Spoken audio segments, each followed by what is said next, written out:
It's pretty obvious that gospel is about conflict. And of course, as we've said before, when we hear the gospel, we're not just getting a history lesson from 2,000 years ago, but a living word that the Lord wants to speak to us. And I'm not going to need to do a show of hands to see how many people here have ever been in a situation that was conflict-ridden. I'm sure we all have, just in being human and in relationships. But it also made me think back, as you know, kind of how I do when I read the gospel and say, okay, what's something I can remember past that maybe speaks to this, that's a practical application for today? One that I remembered among many was when I was working with a couple. I was involved at the Newman Center, the Catholic Student Center at the University of Akron, and this couple were preparing for marriage. And we met 2 or 3 different times, and this one time we met, it was probably only about 3 months before the wedding, and the fiance, the bride, took me aside from the groom-to-be, and said, "Can I talk to you sometime in the near future? I have an issue I got to deal with." And I thought, oh boy, you know, he's not hearing it. I said, oh, I hope, God, this is not one of those that says, I think we need to end the wedding, 3 months before. Hey, I had somebody end the wedding a month before one time. And so anyway, I hope that was not the issue. And of course, then she did make an appointment and she met with me. And basically, this is what she said. She said, I have mixed feelings about having my father walk me down the aisle for my wedding. Well, that's interesting. I'm sure there's a story. And so I asked her. And basically she shared that through her whole life that her father was not very attentive to her. He was very attentive to her older brother, who was great in sports, real athletic. And so the father with that son, always bragging about him, talking about him, being at every game, feeling so proud of him. And this daughter, seeing all that, she understandably felt slighted. Basically said, my dad never talked to me like that about anything. And I did other things, although she said I wasn't athletic. And so that was a hurt that was still lingering in her, even though she was in her mid-20s. And I kind of approached, and I think this is important for all of us. We can think of our own situations and what it means. I asked her, well, had she talked to anybody about this since these feelings were bottled up? And she said, well, and she even used the word, she said, I griped about it with a lot of my friends. Okay, sometimes we need to vent. On the other hand, there's a caution for all of us. A reason why Jesus in that gospel says, if you have something against somebody, go first to that person. Maybe sometimes we can't, but that's a good notion. Look at the internet today. So many people are griping about somebody else or some situation, on the internet, and possibly have never talked to the person they're griping about, and yet it's all over the internet. And you got to say, there's wisdom in what Jesus had to say. And is that one we listen to and say, if you have something, if possible, and now maybe sometimes, if possible, go first to that person.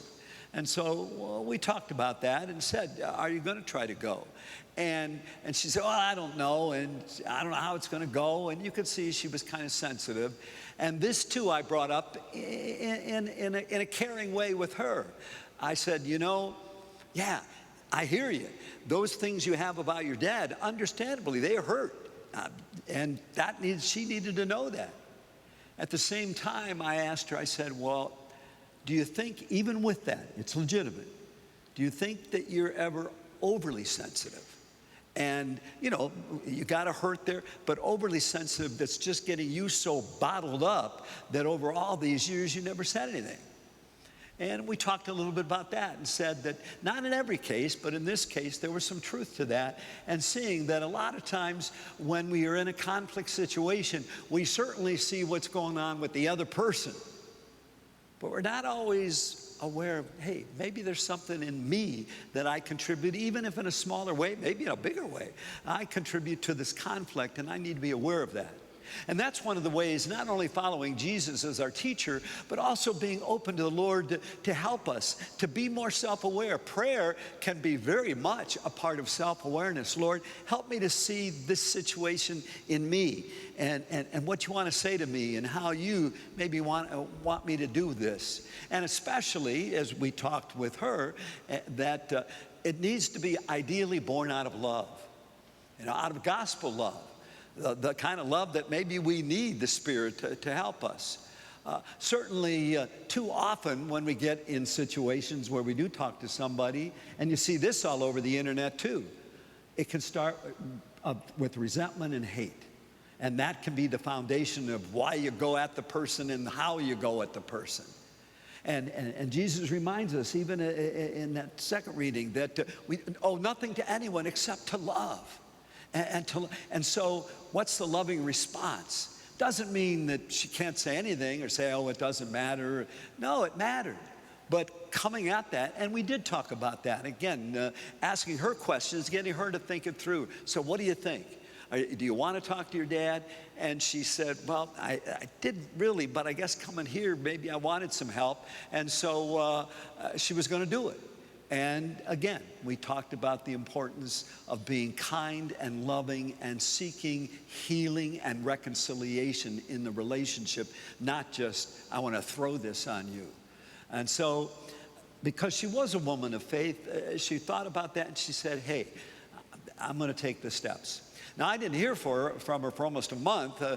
We were going to meet again, her and her fiance, and so I was kind of eager. I was praying and to see however that happened because the wedding was coming up soon, and they came in. And this time, I'm struck, she was very open about the situation with her dad in front of her fiance.